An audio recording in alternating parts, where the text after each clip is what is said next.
that I had from someone on Substack just before this, and then I'm going to quickly talk through something that I think a lot of writers, including myself, find really difficult to do, and that is talking about your book or talking about your writing with other people who don't know what your writing's about. So thanks, Heather. Really appreciate that. I'm just going to quickly reply to some people here real quick. Martina, thank you for joining me from Alberta in Canada, where I've been myself, and it's a beautiful part of the world. Hey, Christina, really good to see you as well. Hola. So yes, so basically the question I had was from Hannah on Substack just about 20 minutes ago. Um, and Hannah asked, "Hey David, what three key things do I need to do to get my newsletter seen by more people?"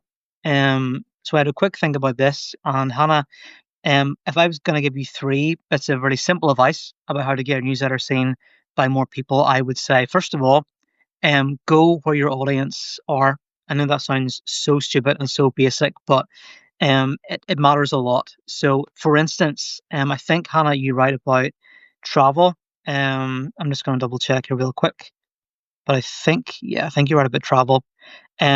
So if, for instance, if you write about something like travel or say cooking, for instance, very visual things, very how to, and very often very fast paced, but yes, very, very visual. Platforms like TikTok and Instagram are perfect for that kind of thing. Obviously, Substack is as well. Substack's fantastic for that. But the first bit of advice I would give you is to go where your audience are. So people are going to go to things like TikTok and Instagram if they want to look up places to go and visit. They want to see videos and pictures of places around the world, or if they want to get recipes for things that they can cook. I know that myself, I've spent a lot of time on TikTok just looking up recipes, and now my TikTok feed is basically all recipes every time I open it, which is great because I get lots of great ideas. So go where your audience are first of all and spend a bit of time there. The second thing I would say is to show up regularly with the audience. So yes, you can go where the audience is, but if you only show up like once a month or even once every couple of weeks, or you show up loads one week, like every single day, multiple times, but then you don't show up again for 2 weeks after that. It's really hard for your audience to get to know you, get to understand what it is you offer if you don't show up regularly. Again, I said this before, but think of it like a TV show. Think of yourself as a TV show that your audience are tuning in to watch on a weekly basis, or whatever the cadence is. If that TV show was on every Wednesday, for instance, and then one Wednesday wasn't on, and the next Wednesday it was on multiple times. Sorry, my dog's just come out of the room to say hello. Um, if your audience aren't sure when you're going to show up, it's very hard for them to be on board with that and to keep coming back and feel that they're building a connection with you. So go where your audience are, show up there on a regular basis and a good cadence that you can maintain.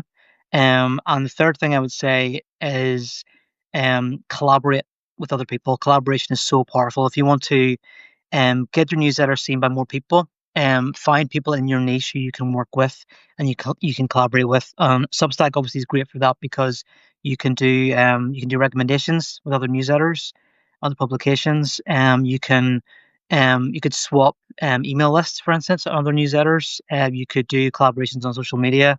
You can do things that go live on Substack, like I'm doing now. Stephanie, sorry, the topic is how can I get my newsletter seen by more people? So I'm just giving a few tips on that. But yeah, collaborate in any way that you can, especially with someone with a bigger audience than you. If you can tap into that, you'll definitely find ways to get more eyes on your writing.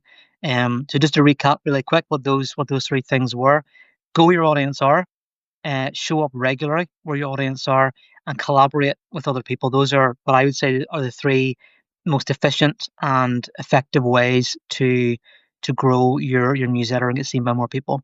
Um, Heather, you said the best way to start with curated lists that I want to be a subscription, please. I'm not sure what you mean by that, Heather. Sorry, you can DM me afterwards and I'll maybe try and answer that for you, or leave a comment on one of my notes. But yeah, so that's where to start with, Hannah, for those things, and you can try them and see what you think, and if they work for you, that would be great. So I want to then talk about while I'm here with you guys today. And again, leave comments, leave questions and comments and things like that down below, and I'll try to answer them as I go along. Please just keep them simple so I can understand them easily, if that's okay. And just pop them in there as a chat. I'm gonna talk through something here while you come up with things to ask. But I sent out an email earlier about, or yesterday, sorry, about why your book isn't just a book, but it's a hook. On how to think about your book as a hook whenever you're trying to explain it. I talked about how I tried to explain what my book was about in group settings the first few times. And I actually had this experience again last night where someone was asking what my book was about, and I always kind of freeze in those situations because I'm an introvert. If I'm in a room full of people and they're all kind of looking at me and I'm having to try and explain it, I'm still not good at that. I'm still not good at explaining in a succinct way what my book is about. I'm still learning how to get better at it. And it does take practice. And this goes for writing as well on Substack. If someone asks what you do and you say you write on Substack and they say, what do you write about? Sometimes it's easy to explain it, and other times it isn't easy to nail it down. So I think learning that skill is really, really important as a writer. It just takes practice, and it takes doing it over and over again to get it right. But I was in a situation again last night where someone was asking what my book was about, and thank goodness my wife was there because she's really good at picking up that question and explaining it for me, which is great. So if you have someone who can do that for you, then that's great too. But um, a really simple thing to kind of get yourself past this point of not being able to explain what your book is about is having a few hooks already in the bag for basically like go tos you can just tap into when you need to explain what your book or your writing or your Substack publication are about. And I gave a few tips in that post earlier, so I'm just going to quickly go through those. And again, feel free to ask questions about what I'm saying as I go through this. I'm here for office hours for my subscribers and anybody else who's joining. I'll share this on YouTube as well later, so you can watch it back if you want to. But if you want to take part in the conversation, by all means, just jump in. So some simple but effective ways that you can think about hooks for your book are: number one, write a one-liner that sums up your book's real questions, not just kind of the blurb, not just saying this is a young adult fantasy story, which I might say about that book behind me right there, but something that kind of taps into what it's actually about on a deeper level. So, um, you might say, I wrote this book because I was struggling with grief or with loss or with anger about something, and I wanted to kind of articulate what that was about through fiction or just through an article that I wrote on Substack or Medium, or in an email. Um, so if you talk about something in an emotional way, it's more visceral and people can understand that better. It's harder to understand. Here are like some tips about how to do this thing, or um, here's how to here's how to get better at cooking. Here's how to, as I talked about cooking earlier, here's why you should visit this place in the world. It's better if you can say, I was a terrible cook, and here's a recipe, the first recipe I ever learned to make that really got me started as a cook. That's far more effective than just saying, here's how to cook. Or I really wanted to travel the world, but I didn't know where to get started with that. Here is a place that was within my own country that I didn't even know about until I researched it, and it was a really great starting point for starting to learn to travel further afield because it was a closer to home location. But tap into what the real heart of what you're writing about is actually about, if you can, um, especially if that's an emotional thing. That works for fiction as well as non-fiction. The second thing I would say is take a paragraph from your book and write about why you wrote that paragraph. So effective. So again, this can be fiction, it can be from a Substack article, it can be from anything at all. But just take a few lines, take a paragraph from your writing, share that in a post on Substack, for instance, or in a note or whatever on social media. You could even read it out in a video or go live on Substack and read it out if you wanted to. Um, but share that paragraph and then tell people why you wrote it. Tell them what the emotional component was behind that piece of writing. If you wrote that from a place of frustration or anger or grief or whatever, or even just happiness or joy, or maybe it's something you just always wanted to write and you finally managed to articulate it on the page. If you can write about why you wrote about that, it makes your book or your writing that much more appealing to other people, because then they're going to say, "Oh, David wrote this book because he was he was in a really bad place, but the story spilled out of it, or he was in a really good place, and I want to kind of understand how to be in that place as well. I want to know what that feels like, in terms of fiction, for instance." So Take a paragraph you're writing and then just break it down and say this is what the story is behind this piece of writing. Um, you can do that about a character as well. You could say I wrote about this character or I created this character, and here's what that's based on. Here's what that's drawn from. And here's the person that is based on, or I based on myself and something that I've gone through, and I've drawn it from that. And that's so much more visceral, so much more tangible than just saying, "Here's a paragraph from my book. You can read the rest." And again, I'm guilty of this too. I do often just share things that are about like, "Here's where you can buy my book," and don't really go any further than that. But learn from my mistakes, I guess, and go deeper into why you wrote that.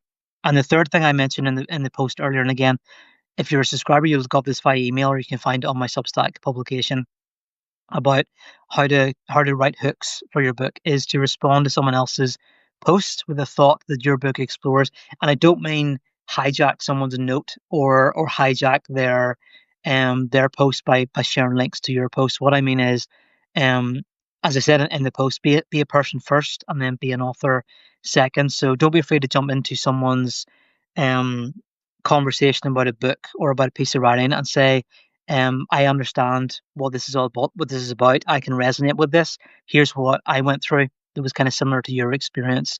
Again, it's not to hijack it, but it's a great way to just create connections with other people and to just be part of the conversation in a real way. Again, so much more powerful than just saying, I understand where you're coming from. It's so much better to say, I understand that, and here's what happened to me, and maybe here's the book that I wrote in response to that. So again, don't hijack other people's writing, but don't be afraid to go a bit deeper into what was behind your writing as well. When you're explaining why it resonates with you. So those are three really simple things that you can do to create hooks for your writing. So write a one liner, and you can use that one liner in a post or in a social media post or a note or in a video.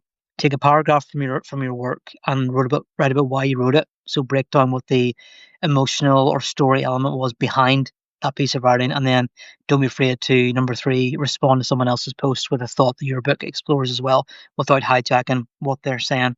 Um, so, and I left a bit of a CTA at the end of that post today about starting a conversation around your book online without just saying buy my book, but trying to do that in a more dynamic, creative, appealing way, that really connects with other people. So pick a theme, pick a question, pick a thought that won't leave you alone about your writing, whether it's a book or your Substack article or whatever, and share it. Share it with your audience. Tell them about it. Tell them why. This is a thing you're wrestling with. This is a question that won't leave you alone. And just tell them about it. Be honest about it. Be an open book, so to speak, and keep it short and honest and real. The more honest it is, the more just straight from your heart it is, the more likely you are to create those connections that will um, get people invested in you as the writer and as the author. Because I think there's nothing more important in 2025 and going forward than building a strong writer brand. We've talked about this a lot before, but it's more now than just sharing the book. See you, Martina. Thanks for coming along. We appreciate your time. It's more than just selling a book. It's more than just selling a product. It's about creating a really dynamic, strong connection with your audience. So on Thursday, so tomorrow, I'm going to go deeper in what all this is about. It's going to be a paid post for paid subscribers. And it's going to be about how to not feel like a marketer whenever you're selling your book or your writing. How do you do that with still being an author first and not feeling like a marketer? So that's a paid post tomorrow. So paid subscribers will get that, and you're welcome to upgrade before then if you want to, so you can read that. I'm going to go back and check about any questions here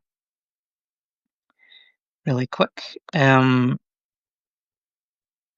Stephanie, you said when you want people to see your newsletter, can you give a framework about how many people to leave comments on, or how many people you message to collaborate with? What do you think is sustainable to start with? Good question. It's all based on you, Stephanie. It's based on how much time you can spend on that.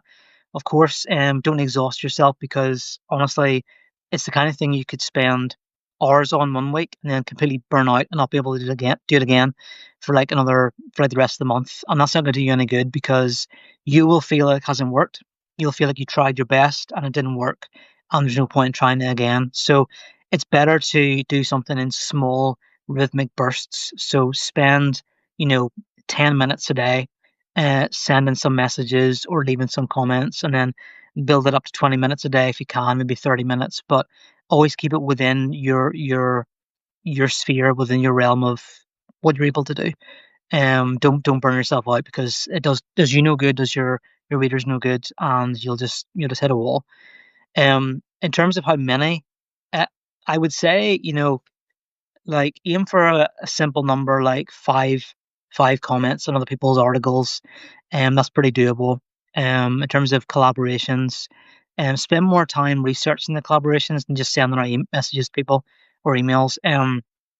It's better to have researched five really good potential collaborators, or people that or make those connections to people you want to collaborate with, than just send out like 50 messages and hope for the best.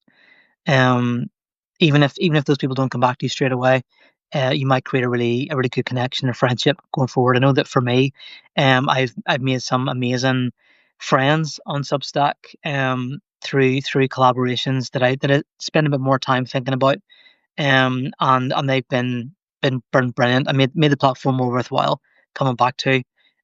So think friendships and relationships first, collaboration second, because any collaboration you do with a friend is going to be so much better than one you just do with someone in a transactional way. Um, but in terms of numbers, I would just say think like smaller numbers, like five, no more than 10 at a time in terms of sending out messages or collaboration requests. Um, Christina, you said you started 2 weeks ago and you love this venue, which is great. How do you share your link on social media? I heard that Facebook and LinkedIn might not favor it in the algorithms. Should we add the links in the comments? Um, Stephanie agreed that Substack and LinkedIn have the same size with header photos stuff.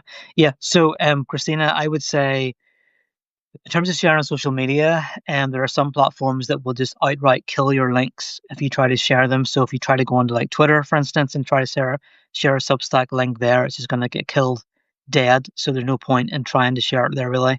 But other platforms are more open to it. So I think Blue Sky, I think Threads, the newer platforms, I think, are more open to that sort of thing.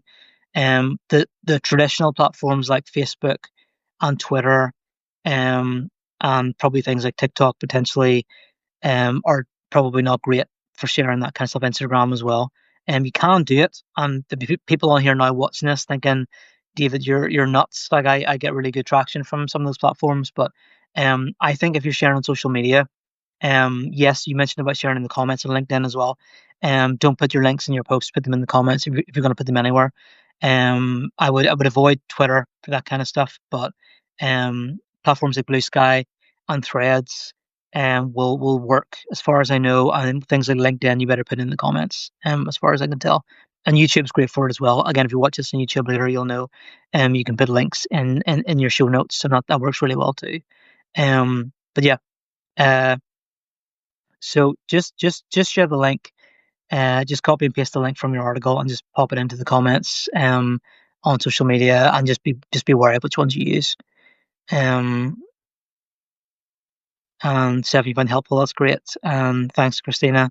But yeah, so if there's any more questions, I'm gonna leave in a few minutes to finish cooking dinner, which I started cooking before this. But if you have any more questions, just feel free to pop them in while I'm here.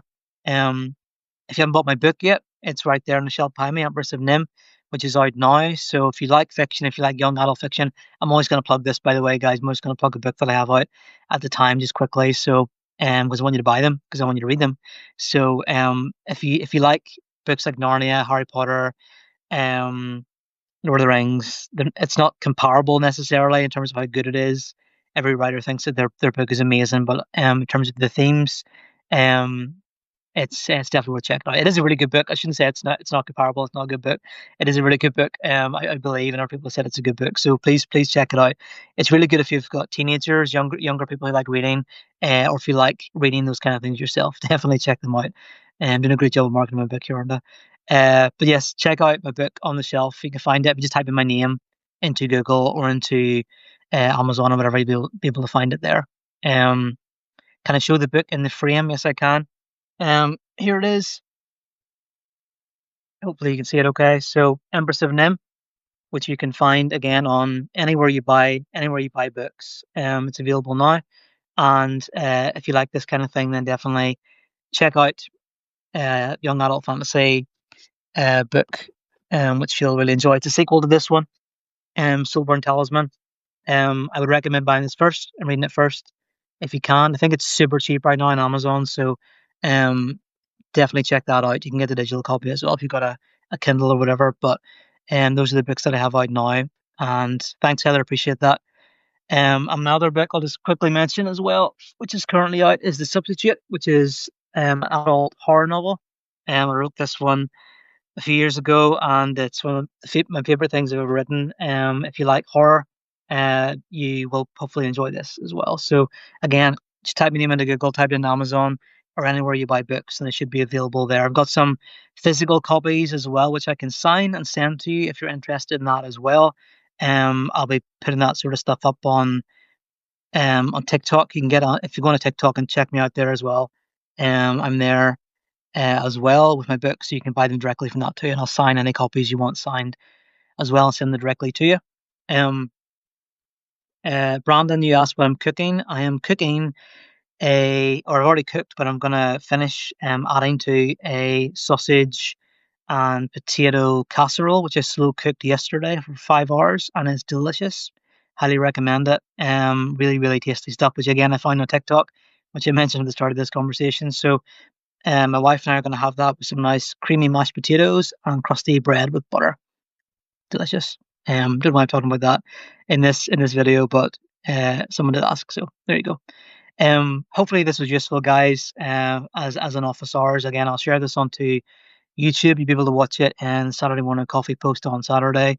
Um, Paid subscribers always get the opportunity to ask questions in advance of these things. So, um, if you want to be a paid subscriber and support me, and get the chance to ask these questions in advance to go a bit deeper into them, so I have more time to think about the answers instead of just being on the spot, you can join my paid tier and you get access to all my paywalled articles, all my resources, all my upcoming paid resources as well, in terms of courses and smaller downloads, and that's all going to be in my pay tier, already is in my pay tier, so you can check that out. But hope you enjoyed this. My next article will be out tomorrow for paid subscribers, so check that out whenever it lands in your inbox. I'll also have something for you. I think this week on Friday, a little resource which you can pick up as well, which should help you out on Substack. But check out my publication, check out my books. And I just really appreciate this time with you guys. It's always really cool to be here and spend a bit of time with you all the way from Northern Ireland, where I'm at right now, where it is currently 4:20. So I've been on here for, I think, nearly 25 minutes. So that's probably long enough for today. So thanks for joining me.